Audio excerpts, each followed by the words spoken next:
네, 할렐루야. 네, 오늘 3부 예배 가운데 올라오신 여러분을 주님의 이름으로 환영하고 축복합니다. 2024년 새해가 시작된 지 어느덧 21일째 그리고 20일이 지났습니다. 1년을 100%로 볼 때 5.5%가 지났더라고요. 이러한 20일이 18번을 지나면 1년 365일이 지나게 됩니다. 참으로 빠르게 지나가는 것을 느낄 수 있을 뿐만 아니라 우리의 인생을 후회 없이 어떻게 살 수 있을까라는 생각을 해보게 되었습니다. 제가 요즘 구입해서 읽는 책 하나를 여러분들에게 소개하고 시작하려고 합니다.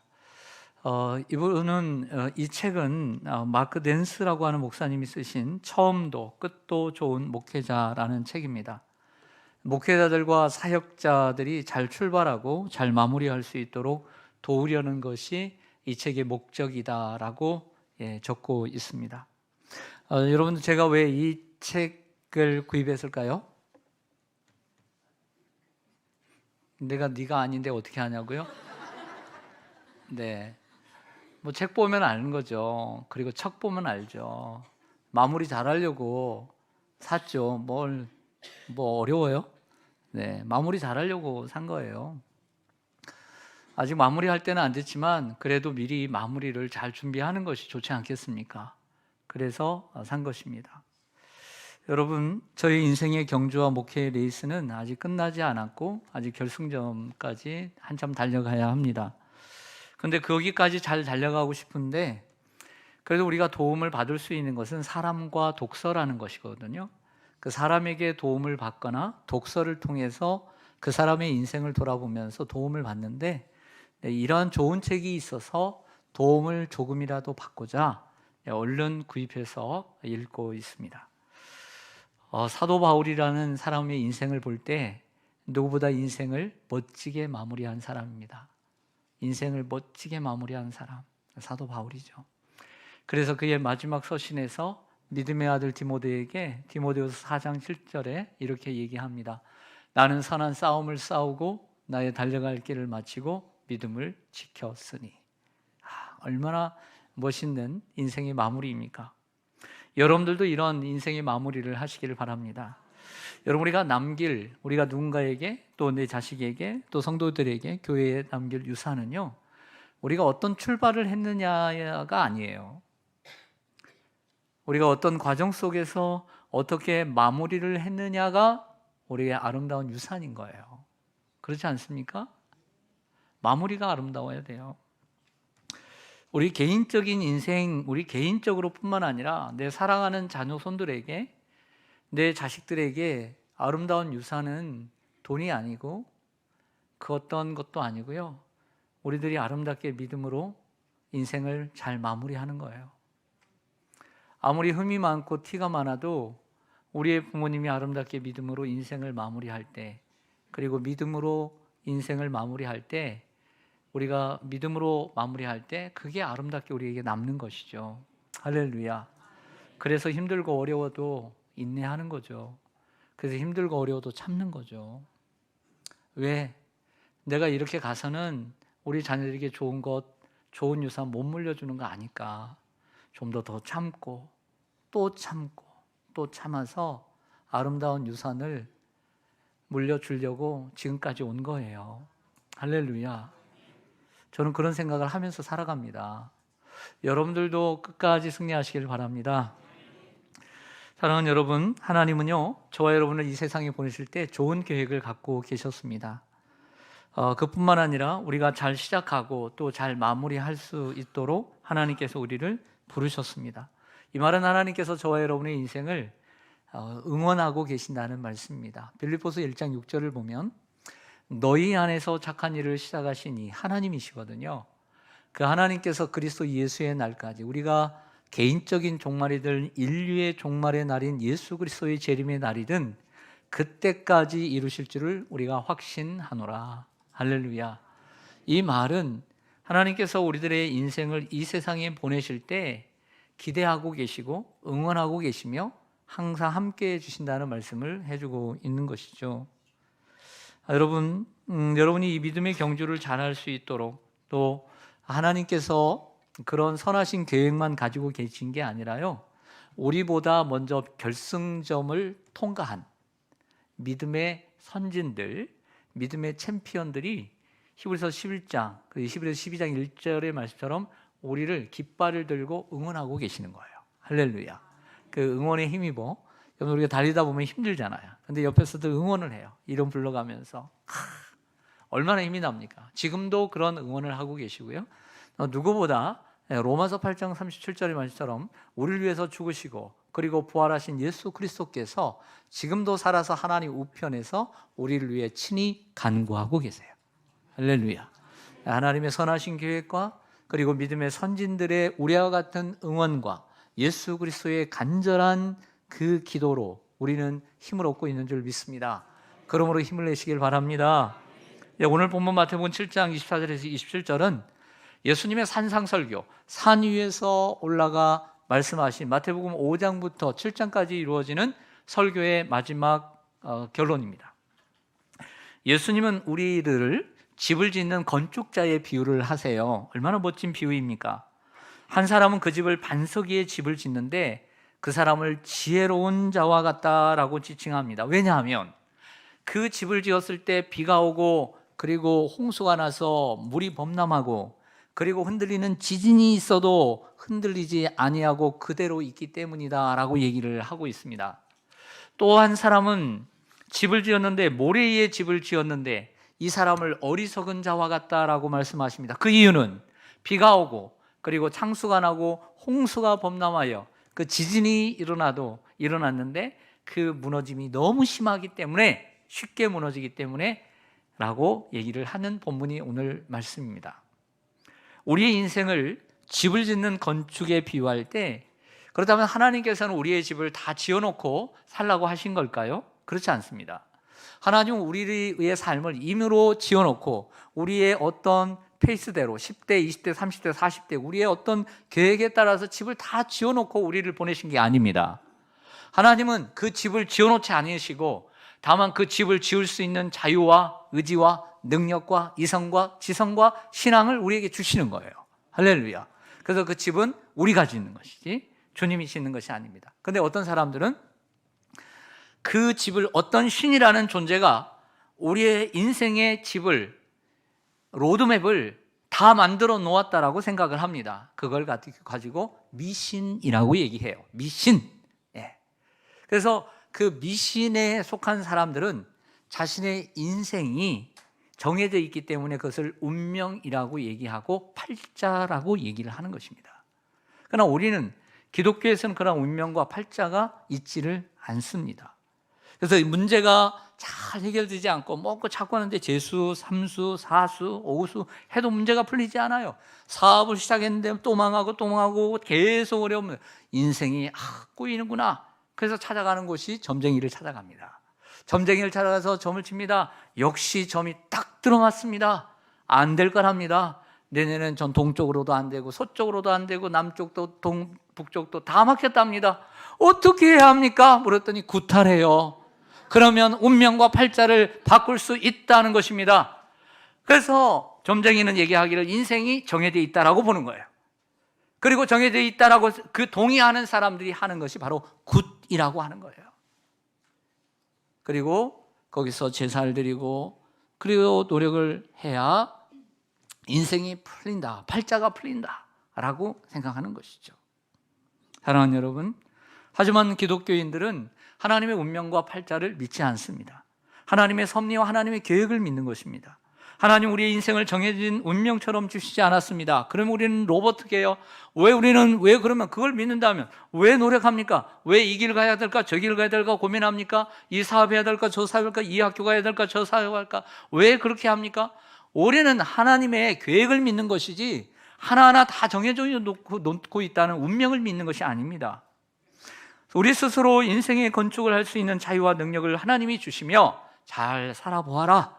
그리고 열심히 살아보아라. 내가 한번 지켜볼게. 그러나 혹이라도 힘든 일이 있거든 나에게 얘기해다오. 내가 도와줄게. 라고 말씀하시는 거예요.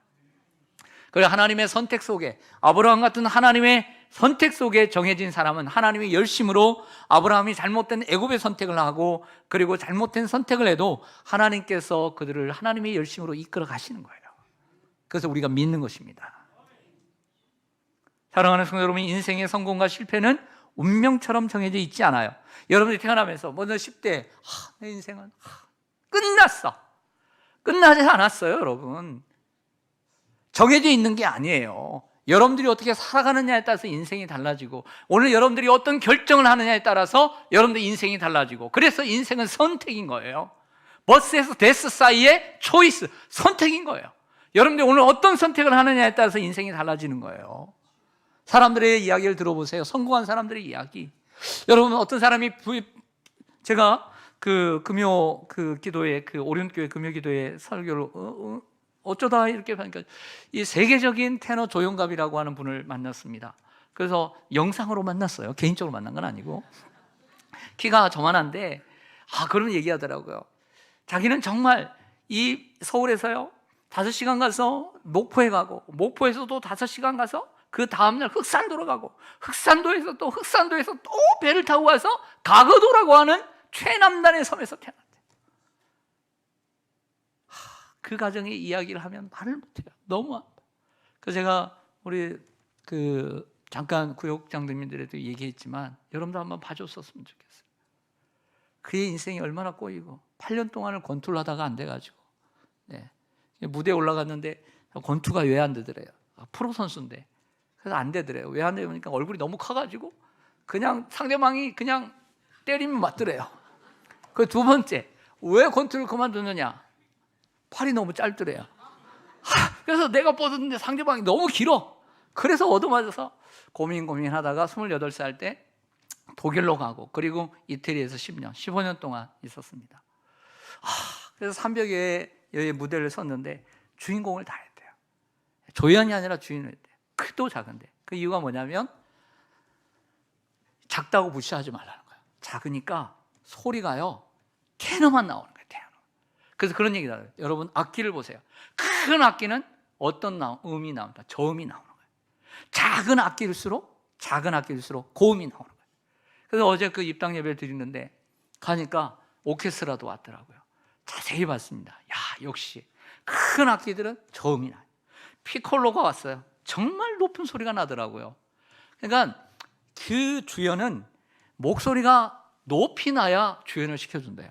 그러면서 하나님께서 자기와 함께 하신 역사를 이야기하는데요. 여러분, 인생은요 선택이에요. 여러분들이 짓는 것입니다. 여러분들의 인생의 상황이 지금 나쁘다고 해서 실패하는 것 아니고요, 상황이 좋다고 해서 여러분 성공한 인생 살아가는 게 아니에요.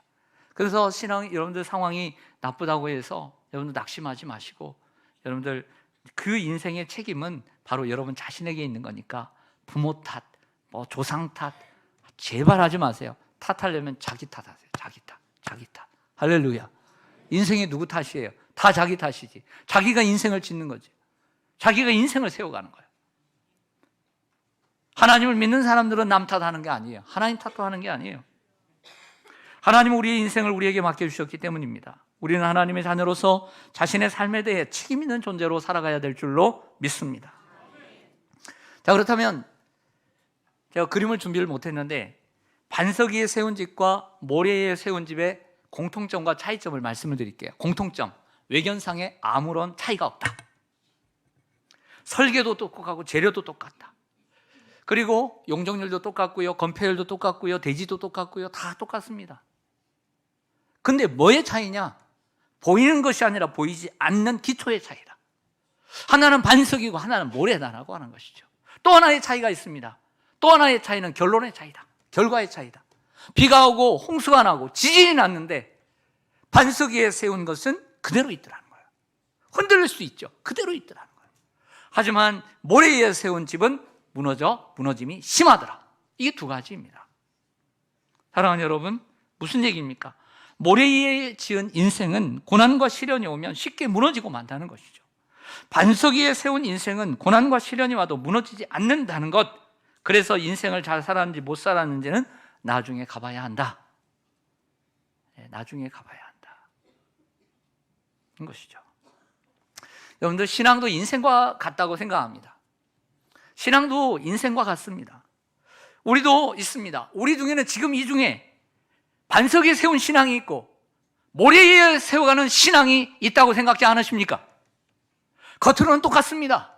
주일이 되어서 오는 날 3부 예배에 나와서 오늘 주일날 입을 옷을 준비하고, 그리고 다른 때 안 했던 것 머리도 감고 헌금도 준비하고 다 같이 와서 예배를 드렸습니다.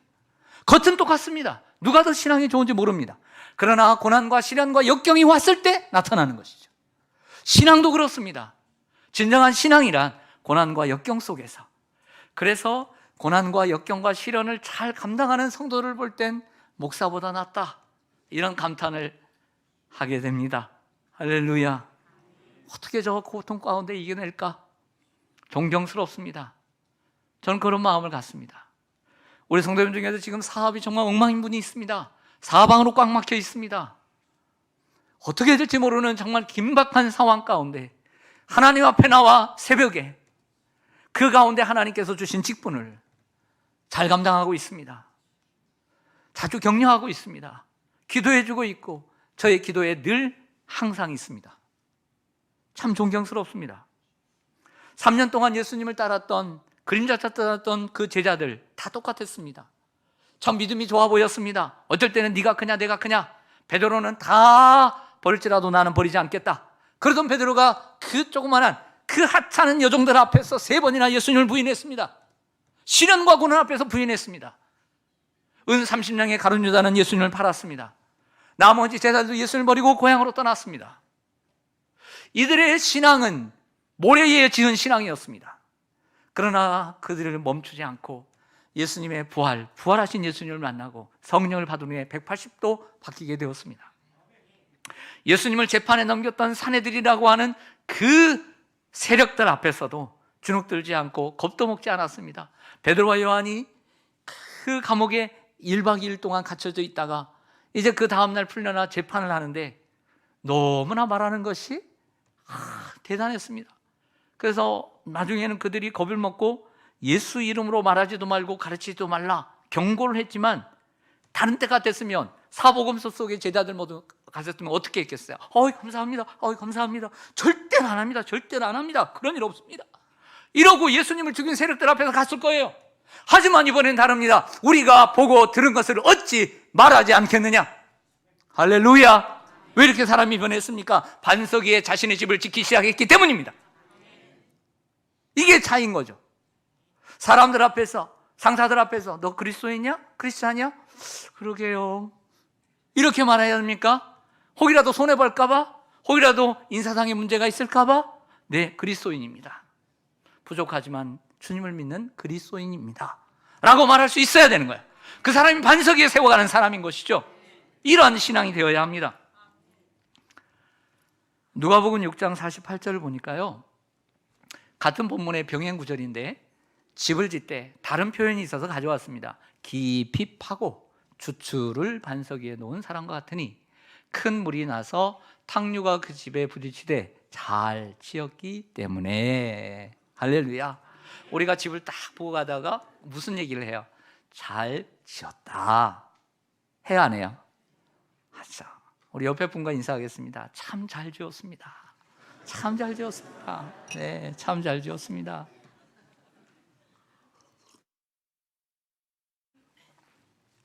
우리가 집을 보더라도 이 집 정말 잘 지었다. 그런데 그 속사정을 잘 아는 사람은요, 건축할 때부터 본 사람이 진짜 얘기를 하는 거예요. 이 아파트는 참 잘 지었어. 이 빌라는 잘 지었어. 그걸요 아무나 얘기하는 게 아니에요. 모르는 사람들은 겉모습이 참 잘 지었다, 예쁘다 그래요. 예쁘다. 그러나 기초를 잘 아는 사람은 잘 지었다라는 표현을 하는 거죠. 땅을 깊이 파고 콘크리트를 두껍게 쌓아야 좋은 집으로 세울 수 있는 것처럼 신앙도 깊이가 있어야 될 줄로 믿습니다. 여러분의 신앙에 깊이가 있으십니까?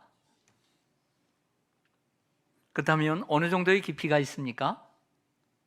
자, 그 신앙의 깊이라는 것은 이런 걸로 측정될 수 있다고 봅니다. 무엇이냐면 어느 정도의 시련을 견딜 수 있는가라고 하는 것이죠. 저는 가끔씩 이런 생각을 합니다. 하나님께서 저에게 감당할 시험만 주신 것 너무 감사해요. 저는 때로는 넘어질 것 같아요. 더 심하면 쓰러질 것 같아요. 때로는 이 목사가 신앙을 포기하면 어떻게 되겠습니까? 네, 하나님께서 저에게 감당할 만한 시험만 주시는 거죠. 그러나 이런 생각도 합니다. 내가 어떤 시련 앞에서까지, 어떤 시련까지 내가 견딜 수 있는 신앙인가? 만약에 욥에게 주셨던 신앙, 정말 이게 비교도 안 되는데, 예, 욥에게 주셨던 시련을 나에게 주신다면 내가 감당하고 하나님을 인정할 수 있을까? 사업의 물질적인 어려움, 또 자녀들이 죽어가고 고통하는 이런 모습 속에서 나는 하나님을 섬길 수 있을까? 나처럼 하나님을 너무나 잘 믿는 사람인데, 근데 히스기야처럼 청청병력과 같은 암사기의 말기에 사망선고를 받았을 때 나는 어떨까? 그 시련을 이길 수 있을까? 나오미처럼 정말 좋은 곳에 이사를 갔는데 하나님 잠시 떠난 것, 그것 때문에 내 남편 데려가고 두 아들 데려갔을 때 나는 하나님께 돌아올 수 있는 준비가 되어 있을까? 나는 어떤 신앙일까? 내가 무장할 때, 자식이 없을 때 그래도 이것을 내 부끄러움으로 여기지 않고 하나님의 은혜로 여기고 감사하며 내가 한나와 같이 믿음을 지킬 수 있을까? 그런 생각을 해봅니다. 내 신앙의 어떤 강도가 어느 정도 될까? 이런 생각을 합니다. 여러분들 한번 생각해 보세요.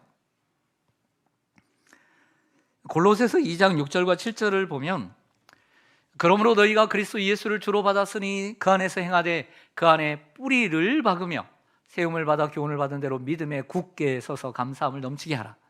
참 대단합니다. 예수님 다음으로 최고의 사람은 바울이죠. 바울이 이렇게 얘기합니다. 우리의 신앙을 나무에 비유합니다. 나무의 시작, 심는 것은 예수 그리스도를 주로 받았을 때 새 생명을 얻게 된 것, 나무가 심겨집니다. 그런데 세움을 받고 교훈을 받음으로 뿌리를 깊이 내려서 믿음에 굳게 서야 할 줄로 믿습니다. 그렇다면 이제 흔들리지 않는 반석 위에 세운 인생은 어떤 인생인지를 말씀드리고 싶어요. 첫 번째, 예수님을 아는 인생입니다. 따라하겠습니다. 예수님을 아는 인생. 이게 예수님을 아는 인생입니다. 저는 이야기를 할게요. 자, 그러면 공생애가 끝나갈 즈음에 가이사랴 빌립보에서 예수님께서 제자들에게 묻습니다. 사람들이 나를 누구라 하더냐? 이래리 대답합니다. 예수님에게 직접 대답하죠. 아주 심층 질문합니다. 그러면 너희는 나를 누구라 하느냐? 이렇게 묻습니다. 제자들을 대표해서 베드로가 이렇게 얘기하죠. 주는 그리스도시요 살아계신 하나님의 아들이십니다. 이 신적인 계시를 통해서 대답하는 베드로를 극찬하십니다. 그러면서 예수님이 한 말씀 툭 던지십니다.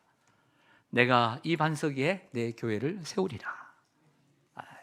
교회라는 말이 처음으로 등장을 합니다. 교회라는 말을 등장하죠. 무슨 얘기냐면 내가 이 반석 위에 교회를 세운다는 것은 예수님이 교회를 세우고 싶어 하셨고 그것이 예수님의 비전이었고 또 이렇게 세워졌습니다. 근데 그 교회가 모래 위가 아닌 반석 위에 세워지기를 원했다는 거예요. 근데 그 반석은 베드로가 아니라 천주교가 얘기한 처럼 베드로가 아니라 베드로의 신앙 고백, 주는 그리스도시요 살아계신 하나님의 아들입니다라고 하는 신앙 고백, 결국 예수님을 바르게 아는 신앙의 토대 위에. 자, 이 이야기의 질문이 첫 구절이 너희는 나를 누구라고 하느냐라고 하는 이야기로 질문으로 시작한 것처럼 결국에 진정한 반석 위에 세운 교회는 예수님을 바르게 아는, 무너지지 않는 교회라고 할 때 오늘 반석 위에 세운 인생이라는 것은 예수님을 바르게 알고 살아가는 인생이라 할 수 있다는 거죠. 할렐루야. 그러므로 아무리 많이 배우고 많이 소유하고 많이 누려도 예수님을 알지 못하는 인생은 모래 위에 세운 인생이에요. 스스로 나는 잘 살았다, 나는 건강하다, 난 스스로 행복하다라고 많이 크게 외쳐도 그 사람은 하나님의 판단에 불행한 인생이고 어리석은 인생이라는 거예요.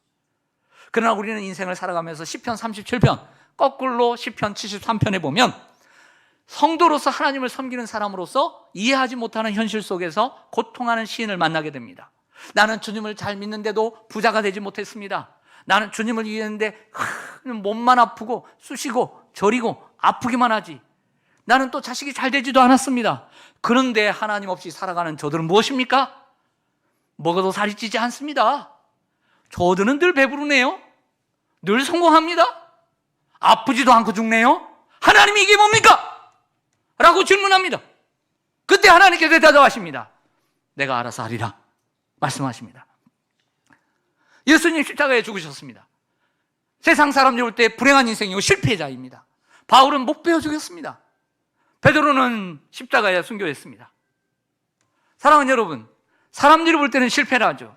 그러나 하나님 보실 때는 성공인 것입니다. 무엇이 성공입니까? 예수님을 바르게 알고 살아가는 것입니다.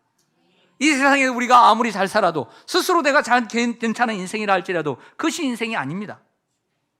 빌립보서 3장 8절에 보면 또한 모든 것을 해로 여김은 내 주 그리스도 예수를 아는 지식에 가장 고상하기 때문이라 내가 그를 위하여 모든 것을 잃어버리고 배설물로 여김은 그리스도를 얻고 라고 했습니다. 여러분, 좀 전에 제가 말씀드렸습니다. 인생을 아름답고 멋지게 마무리한 한 사람을 여기 소개했죠. 누구죠? 이 말을 한 바울입니다. 근데 바울이 처음부터 반석 위에 세운 인생을 산 게 아니에요. 스스로 반석이라고 생각했던 거죠. 난 지금 잘 살고 있어. 내가 얼마나 좋은 가문에서 태어나고 가말리엘 문화에서 좋은 학벌을 가지고 있고 하나님의 말씀이라는 못 지킨 것이 없고 스스로 훌륭하다, 사람들도 훌륭하다고 봤지만 예수님을 만난 이후에 예수님 모르고 사는 인생이 얼마나 쓸데없던지 그것을 배설물처럼 똥 오줌처럼 버렸다는 거예요. 자기가 잘 살았다고 생각했다면 그걸 왜 버렸겠어요? 그 좋은 가문과 그 좋은 학벌과 그 좋은 삶의 모습들을 왜 버렸겠어요? 그것이 가짜기 때문에 버렸던 거죠. 그래서 주님을 얻고 주님을 얻기 위해서 모든 것을 버리고 그리스도를 아는 지식이 가장 고상하다, 가장 존귀하다, 가장 중요하다라고 말했던 것입니다. 사랑하는 여러분, 스스로 사람들이 나는 행복하다, 난 돈 많고, 난 잘 배우고, 나는 아름답고, 나는 건강하고, 그래서 나는 고통도 없이 좋은 병원에서, 세계 최고의 병원에서 나는 고통 없이 나는 죽을 거야. 그 사람이 행복한 게 아니에요. 믿음으로 예수 그리스도를 아는 사람이 행복한 것이고 그 사람이 반석 위에 세워가는 것인 줄 믿습니다. 두 번째로, 하나님을 인정하고 주인으로 모시고 사는 인생입니다.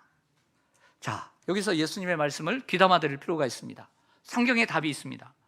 반석 위에 세운 사람은 지혜로운 사람 같으리니 모래 위에 세운 사람은 어리석은 사람 같으리니. 지혜와 어리석음에 대한 연구가 필요합니다. 성경이 말하는 지혜와 어리석음은 무엇인가? 이 단어를 얘기합니다. 반석 위에 사람은 지혜로운 사람이다, 모래 위에 세운 사람은 어리석은 사람이다 라고 했습니다. 그래서 잠언 9장 10절을 보면 이런 말씀이 있습니다. 여호와를 경외하는 것이 지혜의 근본이요 거룩하신 자를 아는 것이 명철이니라. 성경에 가장 지혜를 잘 설명하고 있는 것, 여호와를 경외하는 것. 경외라는 것은 하나님을 두려워하고 하나님을 앞에 두고 하나님을 삶의 주인으로 모시고 살아가는 인생이 바로 지혜의 인생인 거예요. 그러면 어리석음은 무엇이냐? 시편 14편 1절에 보면 어리석은 자는 그의 마음에 이르기를 하나님이 있다 없다? 없다, 하나님 없다 라고 생각하고 사는 사람들이라는 거죠. 자, 여기서 주의해야 될 것은 마음에 이르기를입니다. 어떤 사람들 중에는 하나님 없어, 야 너 교회 다녀? 하나님 있으면 증명해봐, 보여봐, 보여봐. 못 봤지? 봤어? 이렇게 얘기합니다. 하나님 어디 있어? 하나님 보여줘봐. 여러분들 안 믿는 남편이 그런 얘기하죠. 뭐라고 또 오늘 또 가? 지난주에 간 것도 알고 작년에 간 것도 알고 재작년에 간 것도 아는데 오늘 또 한마디 해. 뭐라고? 오늘 또 가? 가서 뭐해? 이렇게 또 묻는단 말이에요.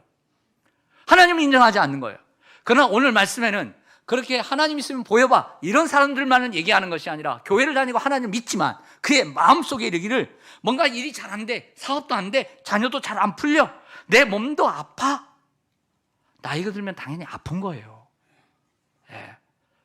나이가 들어가는데 아무 이상도 없는 게 그게 비정상이죠. 나이가 들어가면 아프게 돼 있어요. 나이가 들어오세요. 아시죠? 네. 여러분, 어리석은 것이란 저 밖에 있는 사람들 뿐만 아니라 오늘 같이 예배를 드리는 우리들 중에도 힘들고 어렵고 사방이 막히고 풀리는 건 하나도 없고 그럴 때 하나님 없나 봐. 하나님 괜히 믿었네. 하나님을 믿어봐서 좋은 일이 없어. 후회가 돼. 이렇게 마음에 생각하는 사람도 어리석은 사람이라는 거예요. 여러분, 우리가 어리석은 사람 되지 맙시다. 우리 시온산교 성도들은 어리석은 사람 되지 말기를 원합니다. 그러므로 기독교라는 신앙을 가지고 있음에도 불구하고 하나님을 모두 인정하며 사는 것은 아니고요, 또 주일에 오늘 이처럼 주일 예배를 드리고 예배를 정성껏 드리고 그리고 봉사를 이렇게 하고 우리가 섬겨도 이렇게 설교를 해도 거기다도 한 주간을 산다고 해도 하나님을 인정하는 것이 아닙니다. 하나님의 존재를 의심하지 않고 믿으며 어떠한 상황 속에서 하나님을 의지하며 그분을 내 영혼의 반석으로 모시고 사는 사람이 지혜로운 사람이죠. 그래서 다윗은 늘 하나님을 가리켜 여러 가지 칭호를 말하는데 가장 먼저 나오는 칭호가 이것입니다. 여호와는 나의 반석이시오. 여호와는 나의 반석이시오. 여호와는 나의 반석이시오. 세 번째로 반석에 세운 인생은 말씀을 듣고 실천하는 인생입니다. 예수님의 말씀으로 다시 돌아가 보면 이렇습니다. 반석에 세운 인생은 이렇게 있습니다. 내 말을 듣고 그것을 지키는 자, 행하는 자는 반석 위에 집을 짓는 자와 같고 내 말을 듣고 행하지 않는 자는 모래 위에 집을 짓는 자와 같다. 자, 우리가 가장 연약하고 취약한 부분입니다. 가장 취약한 부분이 바로 이거죠. 행함이 없는 것. 그러므로 흔들리지 않는 반석 위에 인생을 세우기 위해서는 하나님의 말씀을 듣고 실천해야 합니다. 야고보서 1장 22절 우리 같이 한번 읽겠습니다. 시작. 너희는 말씀을 행하는 자가 되고 듣기만 하여 자신을 속이는 자가 되지 말라. 아멘. 이 말씀을 생각하면서 얼마나 나 자신을 많이 속이고 살아가는지 참 돌아보게 됩니다. 우리는 하나님의 말씀을 듣는데 참 주의를 기울여야 합니다. 오늘 여러분들 하나님의 말씀 듣는 것이 정말 그래? 난 오늘 지키지 않으니까 오늘 듣는 거 별거네? 아무것도 아니네? 정말 아무것도 아니지 않아요. 말씀이 듣는 것 정말 중요해요. 그래서 우리 하나님의 말씀을 듣는데 주의를 기울여야 합니다.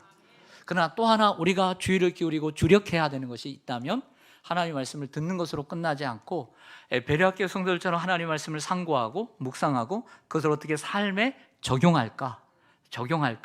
그래서 그 사람들에게 전달해 보여서 빛의 역할을 감당할까를 생각하는 것에 주력해야 될 줄로 믿습니다.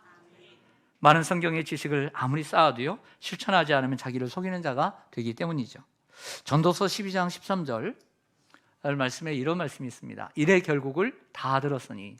전도서의 마무리입니다. 하나님을 경외하고 그의 명령들을 지킬지어다. 이것이 모든 사람의 본분이니라. 아멘.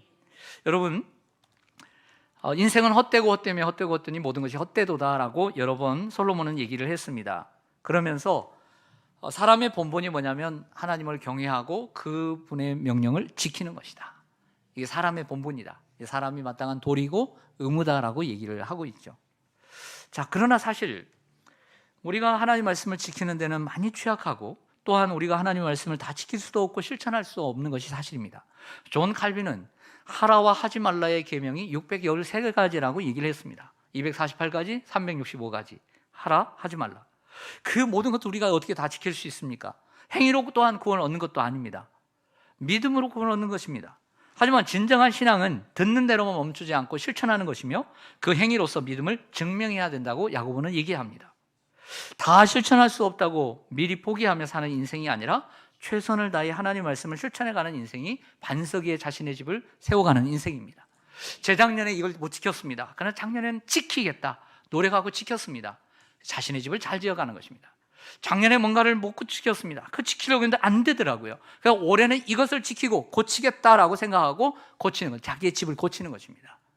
우리의 반석은 늘 그리스도이지만 그분 위에 세워갈 때 우리의 집도 때로는 리모델링이 필요하고 수선이 필요하고 개조가 필요한 것이죠. 사랑하는 여러분, 그럴 때 날마다 우리가 하나님 말씀을 어떻게든지 지켜야지. 내 가정, 내 자녀 이렇게 지켜야지. 내가 자녀에게 잘못했네. 그래, 이것도 내가 이렇게 고치는 것이 하나님의 말씀을 지키는 거구나. 이렇게 생각하는 거죠. 사랑하는 여러분, 왜냐하면 우리의 인생의 평가는 나의 평가로 정해지는 것이 아니라 하나님의 평가로 정해지기 때문입니다. 그래서 사람들이 스스로 나는 성공적인 인생, 나는 흔들리지 않은 반석 위에 세운 인생이야 아무리 얘기해도 하나님이 아니야. 주여 주여 하는 자마다 내 뜻대로 주여 주여 하는 자가 다 하나님의 사랑을 받는 것이 아닌 것처럼 이렇게 말씀하고 있으니까 하나님 앞에서 좋은 점수를 받도록 기도해야 될 줄 믿습니다. 말씀을 정리하겠습니다. 제 이야기를 하고 마치겠습니다. 저의 삶을 가끔씩 되돌아보게 됩니다. 되돌아볼 때 시작은 좋았지만 마무리가 좋지 않았던 기억들이 여러 번 있습니다. 부끄러운 기억들이 있어요. 제 마음에 늘 담아두고 있죠. 생각해 보면 아무래도 제가 어리고요, 좀 젊었기 때문에 그런 것 같고요. 그리고 제가 부족하고 경험이 없었기 때문에 시작은 좋았지만 마무리를 잘 짓지 못했던 때가 있고요. 또 내가 이성과 신앙이 아닌 내 감정에 치우쳐서 그럴 때도 있고, 하나님에 대한 계획과 신뢰, 하나님에 대한 뜻과 계획에 대한 신실함이 부족해서 내 의지와 내 생각대로 움직이고 결정했던, 인내하지 못하다 보니까 마무리를 잘 짓지 못하는 부끄러운 과거들이 있고 가끔씩 생각을 합니다. 지금도 부족한 게 참 많습니다. 그러나 한 가지, 그러한 실수를 통해서 제가 잘하고 싶은 것이 있다면 마무리입니다. 마무리를 잘하고 싶습니다. 1년을 시작했으면 12월까지 잘 마무리하고 싶고요. 그리고 제가 작년 4월에 노회장을 시작했는데, 이제 올해 4월에 마치는데, 개인적인 얘기지만 노회장을 잘 마치는 것이 또 하나의 기도의 제목이기도 하고, 또 기도해 왔고, 여러분들 동안 올해 한 해 구역장을 맡았다, 성가대원을 맡았다, 무언가를 맡았다, 반주를 맡았다, 그리고 구역장을 맡았다. 그 1년 잘 감당하기를 바라고, 그리고 저도 목회도 잘 마무리했으면 좋겠습니다. 그렇다고 지금 마무리한다는 얘기는 절대 아닙니다. 아직 좀 젊잖아요. 그리고 무엇보다도 제 인생을 잘 마무리하고 싶습니다. 그리고 끝도 아름답고 싶습니다. 끝이 아름다운 사람이고 싶습니다. 그리고 하나님 앞에 무엇보다 설 때 한마디라도 듣고 싶어요. 착하고 충성된 종이라고. 네, 작은 일에 네가 참 충성했다고. 여러분의 이야기를 하고 마치겠습니다. 사랑하는 성도 여러분, 여러분 또한 끝이 아름다운 인생이기를 원합니다. 끝이 향기 나는 인생이기를 원합니다. 시작도 좋고 끝도 좋은 2024년 되시기를 바랍니다. 그리고 멋지게 인생을 마무리하는 여러분들 되시기를 주님의 이름으로 간절히 축원합니다. 아멘. 기도하겠습니다.